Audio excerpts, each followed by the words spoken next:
Merci Madame la Présidente, Mesdames les rapporteurs. Que vous dire? Je connais pour chacune d'entre vous, comme pour nous tous, l'engagement résolu à ce que nous nous emparions du sujet du vieillissement de la population et que la promesse présidentielle faite il y a maintenant plus de 4 ans soit enfin honorée.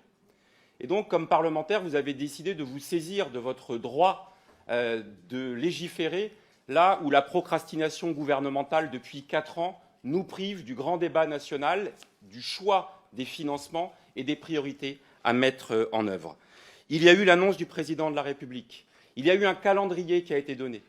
Il n'a pas été respecté. Il y a eu des rapports de qualité administratifs ou parlementaires qui ont défini le diagnostic et ce que nous devions faire. Il y a eu la crise Covid, il y a eu les fossoyeurs et l'affaire Orpea. Et au final, au moment où vous vous indignez, si j'ose dire, que rien ne soit fait par le gouvernement, eh bien, vous accouchez d'une souris. Et ce faisant, vous envoyez un signal désastreux à toutes celles et tous ceux qui pensent sincèrement que nous devons légiférer et peut-être produire, et je le souhaite, un consensus à la hauteur de l'enjeu. Et vous nous faites un écran de fumée législatif. Et vous nous faites une coquille creuse, ça a été dit, un cache-misère. Demain, le ministre, qui lui aussi repousse de mois en mois, va précipiter son calendrier pour annoncer les conclusions du Conseil national de la refondation Bien vieillir, qui était déjà le moyen de gagner une année supplémentaire avec sa feuille de route qui devait être présentée au mois de mai.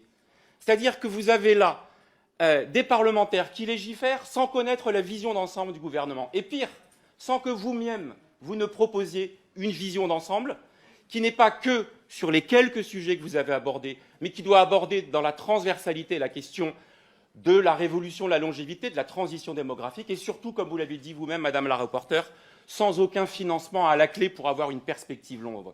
Et donc, je vous le dis, c'est une frustration gigantesque, et pire, je pense que c'est un signal désastreux que nous envoyons. Bien sûr, on va essayer d'enrichir, parce que si vous nous dites on ne le fait pas, c'est donc que le sujet n'est pas prioritaire, vous voulez tendre un piège collectivement à tous les acteurs, alors que la proposition, et je termine par là, vous ne pensez pas que ce serait plus utile qu'on se mette, nous tous parlementaires, autour de la table, pour écrire, autour de la table, pour écrire la loi grand âge, vieillissement, autonomie, que nous appelons de nos vœux.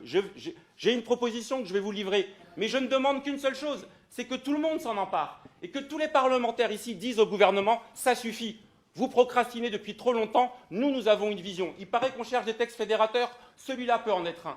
Mais ne le faisons pas avec quelque chose d'aussi creux, d'aussi vide, qui va plus générer de frustration et de colère que de trouver des solutions.